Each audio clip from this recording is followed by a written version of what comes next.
Week 6 of Winter Anime. These shows are still heating up. The Promised Neverland had a recap episode this week. Also, I heard that a bunch of people were just like talking shit about it.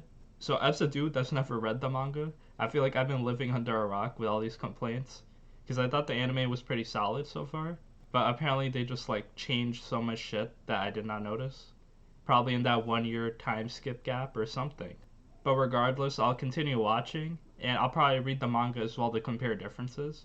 Because I'm curious why all these people are just like wiling out on it. But yeah, let's get into it.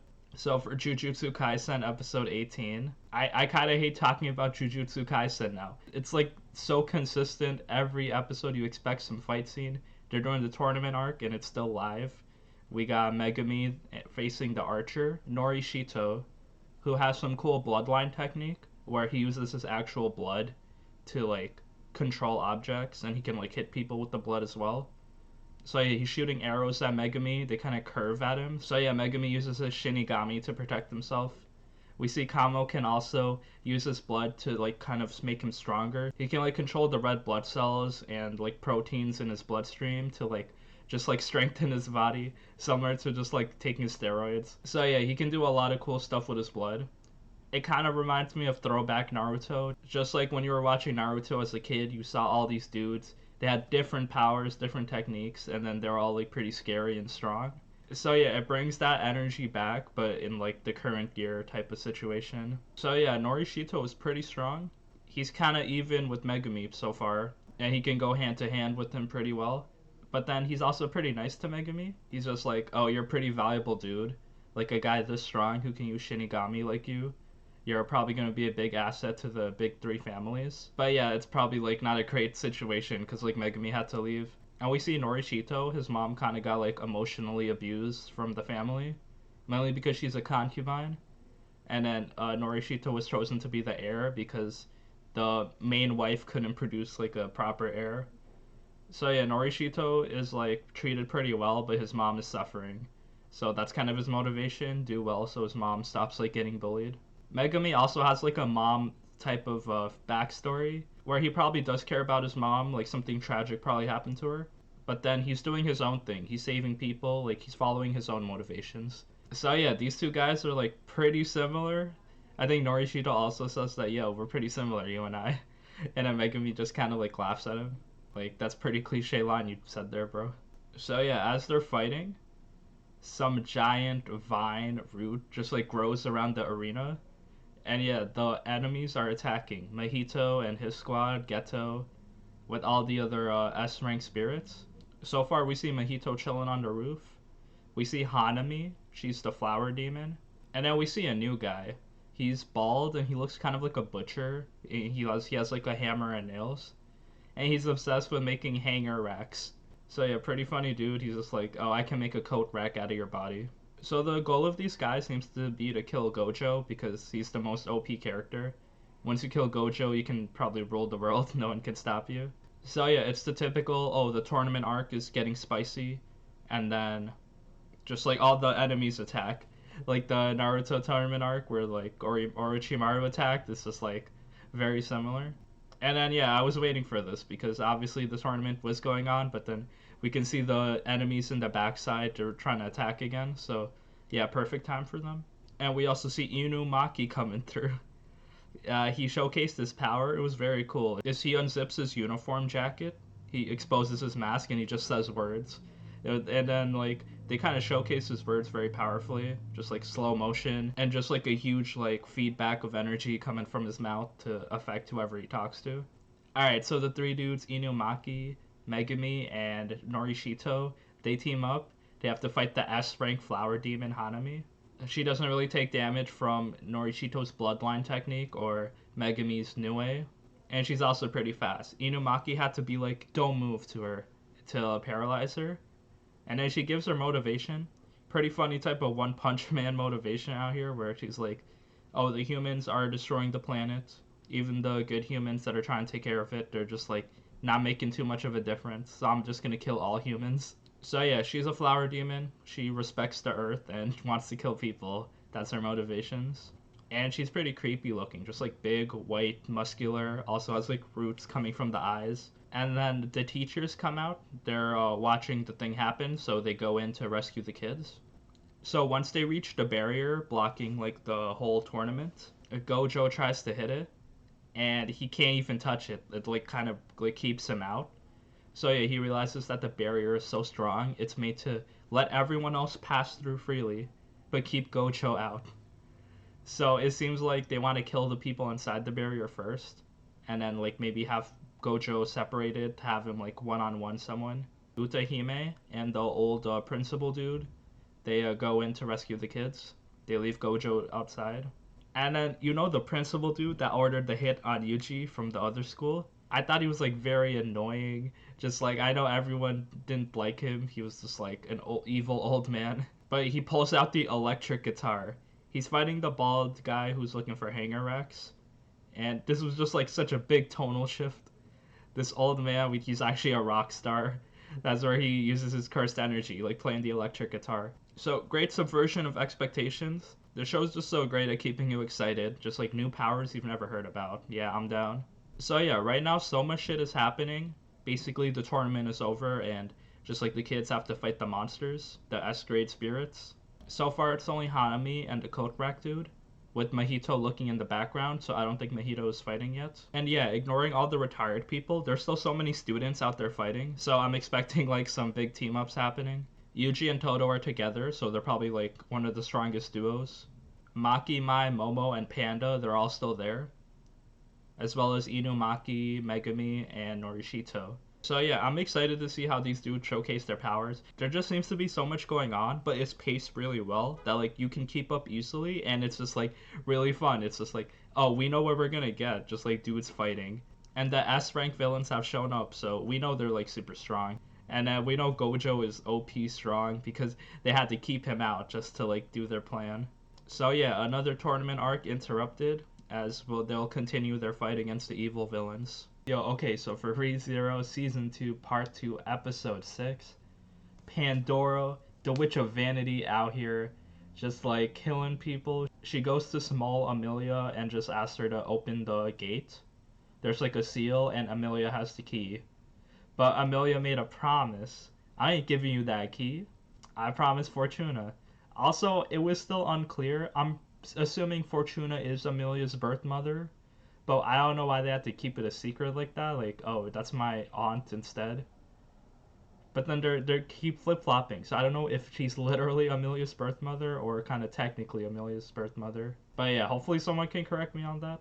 Pandora, she doesn't really get mad, but she makes threats like, oh, if you don't do this, like there might be consequences for your village. We know her power is just like kind of rewriting whatever just happened. So Fortuna comes in, she throws like big icicles at her. She like murders her like 50 times, squashing her with icicles. But yeah, Pandora just like, yo, I'm gonna just reset that, I don't die. So as Fortuna and Pandora are fighting, we can see Pandora can like disguise herself as other people, like kind of illusion. So she like disguised herself as Amelia, so Fortuna stops fighting her. But Pandora doesn't seem to like offensively attack people herself. She just lets other people attack for her. So that's pretty interesting. She probably doesn't want to showcase her full power or something. Juice comes in. He's all crazy. He got the blood coming out of his eyes. And then he's pretty strong. He has the witch's favor. He can kind of control all those arms coming out. Fortuna and Juice seem to make like a double attack on Pandora. But like, didn't you learn you can't kill her? And when Juice did the attack, he actually hit Fortuna because he got like kind of mind swapped by Pandora to like see them as opposites. So he thought Fortuna was Pandora. So he kills Fortuna. Juice straight up murders the girl that he loved, Amelia's mother. Like, that's a pretty big motivation for Juice to being what he is today, just like some evil dude, like possessed by the witch. So we find out why Juice got so crazy. But it's kind of their own fault. You know, like, attacking Pandora won't, like, hurt her. Like, she can just reset. So, why are you even trying? And it goes back to what I said. Pandora doesn't seem to attack people herself. She like, makes other people attack for her. Anyway, after this, Fortuna tries to talk to Amelia, give her something. I think that pendant. And then, yeah, Amelia gets, like, these crazy ice powers. And then she's like, die, die, shine, shine, to Pandora. So yeah, she keeps on murdering Pandora in ice. But then she seems to just cover the whole area in ice. So the whole village, every time Amelia says Shine, just like more ice gets piled up. So yeah, literally everything in this village is frozen now. Amelia's like up to her neck in ice. And Pandora is realizing that, oh yeah, this is futile. I'll come back in like a couple hundred years perhaps and that break the seal, but for now, yeah, I'm outie. Amelia just continuously freezes everyone. And yeah, that's her whole backstory right there. How she kind of lost her mother and how like her whole village was turned into ice. Also, I think Fortuna and Puck are like the same person. Like this is I have no idea if this is true or not, but it's like their voices sound the same. And then yeah, they were together. They look very similar, but I don't know how like Fortuna turned into Puck. Like did I miss something? But yeah, anyway, like that was a cool Amelia backstory. Like I'm actually satisfied. Cause yeah, that's solid. It's just like, oh, you wanted to protect these ice people that were like mysteriously frozen. Now we know why. You were the cause. And then yeah, this mysterious witch Pandora is also there. There's also like the black serpents there. So yeah, just like these things are there, and then like 100 years later, or whatever, how many years passed, they're still there. Juice, like we see like, oh, Juice unfroze himself and just like ran away crazy, talking about like love and stuff. So yeah, that's the transformation of Beetlejuice. It was still kind of weird though how he's still alive all these years. It's just like I have kind of a hard time understanding this world because all these evil people are just running around for hundreds of years and like they seem to be overpowered, just like killing whoever. And now that Subaru is here, he's stopping all the evil. So like, it's kind of weird. Like all these evil things are happening. It just makes it seem kind of like inconsistent. Like I know it's an isekai, but the fact that there's so much evil stuff around this world that no one is stopping, it seems to make me think, oh, why isn't everyone just died already? But yeah, the trial is over. Echidna's asking like such obvious questions to Amelia, like, oh, you have nothing left. You killed your own mom. You can't even rescue these statues. Like, what are you doing? And Amelia's like in her this calm, sweet voice, "Oh yeah, nah, chill. This is nothing. I got this. Like now I know what happened. Like I got my goal to rescue them, and we'll all live happily ever after." So yeah, Amelia passes the trial. Echidna's kind of like, "Oh okay, fine. I'll see you in the next two trials." So yeah, we find out there are two trials left. I thought this was the second trial, but apparently not. So there are three trials in total, and this is the first one. So I think that the next two should be really fast because we're like halfway through the season. Like we can't really spend so much time looking at trials, but hey, if they have like good lore in the trials, like I'm down for it. So then after that, Subaru, Garfield, and Otto they go talk to Mr. Mathers. He got his full clown makeup on. I guess they're just trying to tell them about the progress they made. Like their bed is still on. And then Rosewall sees Otto, and then he's just like, yo, I've never like heard of this dude. In all my prophecies in my book, like he seems to be like a new person. The fact that Rosewall has never like seen Otto before in his prophecy means that the introduction of Otto will like change the whole timeline to like whatever Subaru wants to do, which is rescue everyone. Pretty interesting way to do it, just like introduce a new character that is unrelated to the story and then have him be so important that he like throws up the whole timeline. Alright, so for Dr. Stone, The Stone Wars, episode 5, we got Senku out here. He's just like approaching Tsukasa's lair. They have their car that they actually brought tires that are like airless tires made from like these strong bamboo weaves.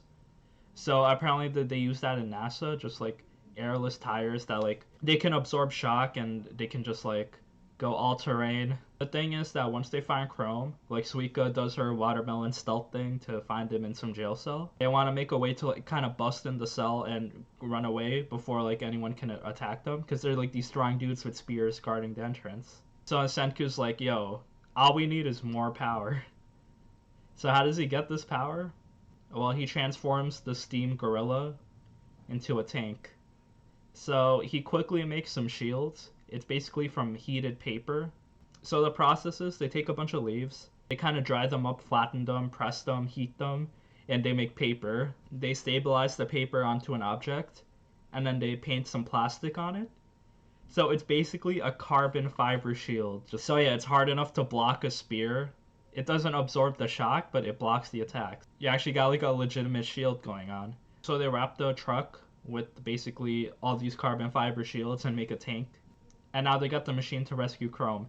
They're just gonna ram the tank in. No one can attack them because they have the shields. They're gonna take Chrome and run away. So yeah, decent plan. The thing is, bro, Tsukasa got that IQ as well. Like, Senku not the only one that can think. So Tsukasa puts spike traps all around Chrome's jail cell. So it's like if you drive a car there, you're just gonna just like fall into one of them. Kind of like a Vietnam type of surprise attack. Senku doesn't know this. Chrome sees this, so he's like, oh, I gotta warn them. Or I gotta escape before they come, and then they don't have to deal with that. But yeah, episode was cool. Showed another way to Senku just like quickly transforms his car into a tank. They make it a bit over the top, like the science and the like level of speed they can do things with. But it's still like pretty believable. Like they have all these like natural resources around to make stuff that already exists, like paper. So yeah, I'm down. And I like how Tsukasa is very formidable. Just like Senku thinks he has his plan, but Tsukasa has a backup plan. Senku probably also has a backup of the backup, so they'll probably go back and forth with these dot battles. So yeah, the Stone Wars continue. They're trying to invade Tsukasa's base and rescue Chrome. We'll see if they can do it. Okay, so for Attack on Titan, the final season, episode 10, we get kind of more stuff from the past, understand what happened, how stuff went down before Eren decided to charge into the Marleyan headquarters. They had like meetings with other countries. This one is Hizuru, and it's like related to Mikasa's family, where Mikasa's kind of like the last living ancestor of like the Shogun's family. And then Hizuru is like using that as kind of like an in to connect with the island and just be like, hey, let's team up. We'll like tell you about the war and how we can get stronger and like work together. The thing is that Eren, Hanj, like everyone understands that. So like people are only helping them for financial gain, which Eren does not like. And their plan has so many clauses that like Eren also doesn't like. So yeah, it's we know how it was before, like how Zeke wanted the Founder Titan and the Titan with royal blood. So basically their plan is to turn Historia into a Titan and make her like pregnant with as many babies as she can. Of course, Eren does not want this plan to happen because he wants to protect all his friends.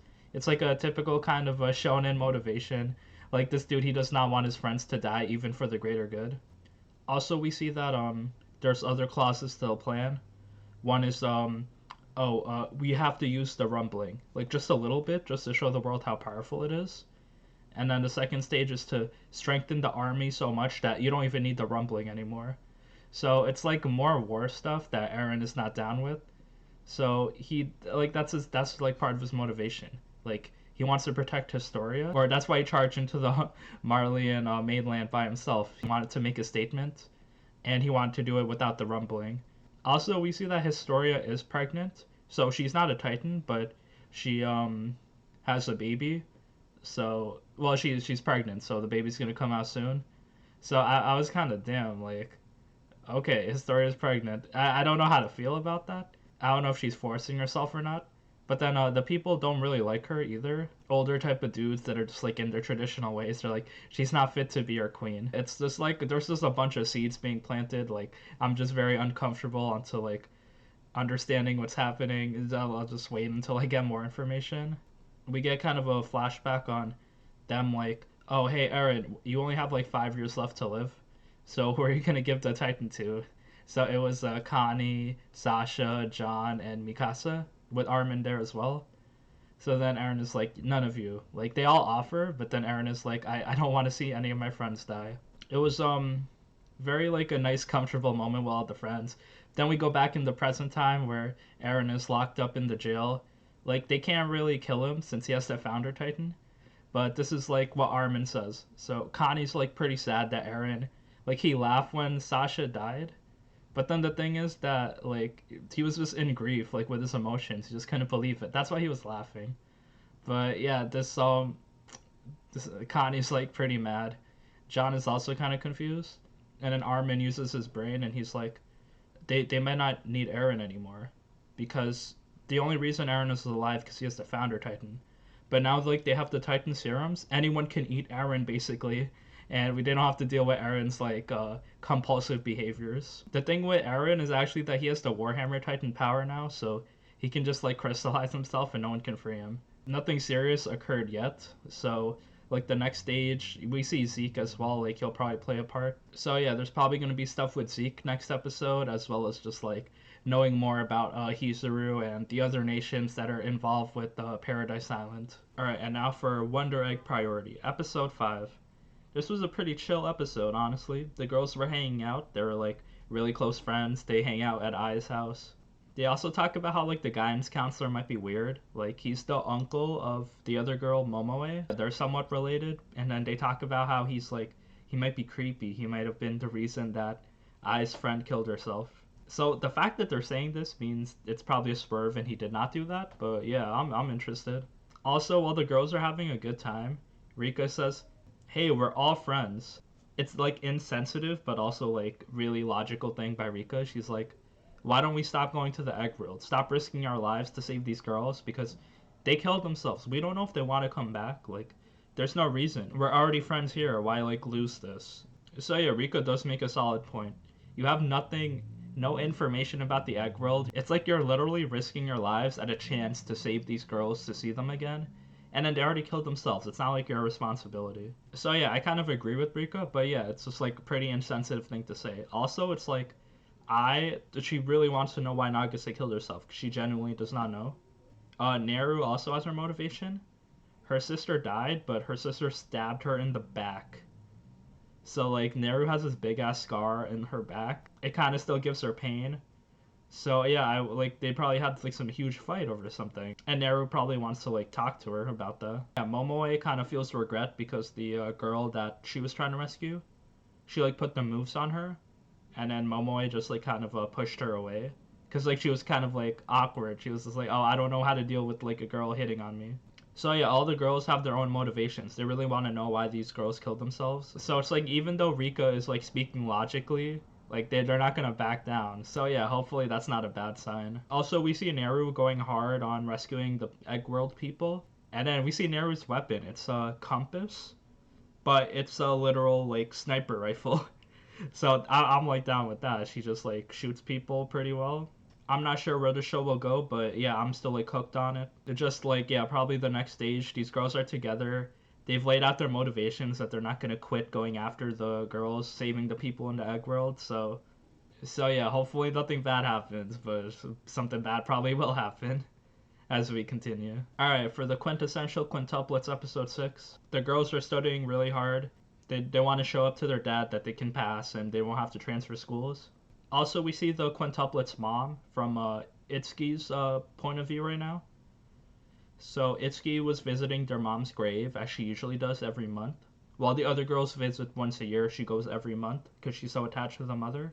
And then she sees one of her mother's students, who's like a teacher now. It's this black-haired woman who wears glasses, and she sees Itsuki and she's like, yo, you're like a spitting image of your mom. Can we like go eat somewhere? Itsuki's out there eating food again. And then she has like a good talk with the student where she looked up to her mother because Itsuki's mom was just like such a strict teacher, very mean, but she cared about the kids. She was just a really effective teacher by being just so strong, ruthless, but also caring. Itsuki shares that she also wants to be a teacher because this girl is also a teacher because of the mom. And then she agrees with her, like, yeah, it's good to have dreams, but yo, chill. Don't be a teacher just to copy your mom. Be a teacher because you want to.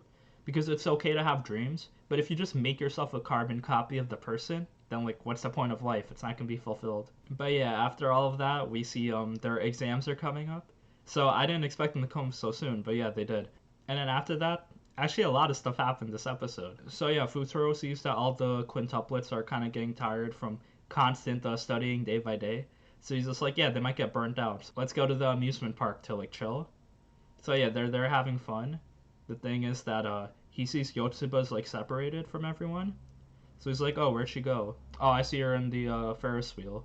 So he goes in the Ferris wheel with her and realizes that, oh, she's studying on even in the amusement park trip because she's like the dumbest of all the quintuplets. So she wants to study as best she can, so like to take the opportunity to pass, so she doesn't hold back her sisters. Because this happened before in their old school. Yotsuba was the only one who failed her makeup exam while the other girls passed. But then they all transferred together, even though she was the only one that failed. So it's like that. She doesn't want to hold everyone back again. It was a pretty decent glimpse into her backstory where she is the dumbest, but she's trying so hard. So yeah, as their exams come up, Miku wants to be the top girl because she sees that, oh, Futuro only sees us as students, not as like females.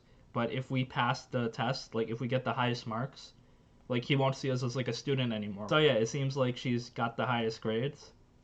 Nah, psych. Ichika comes in. She has the highest grades. So it's like a competition between her and Miku now. It's just like, damn.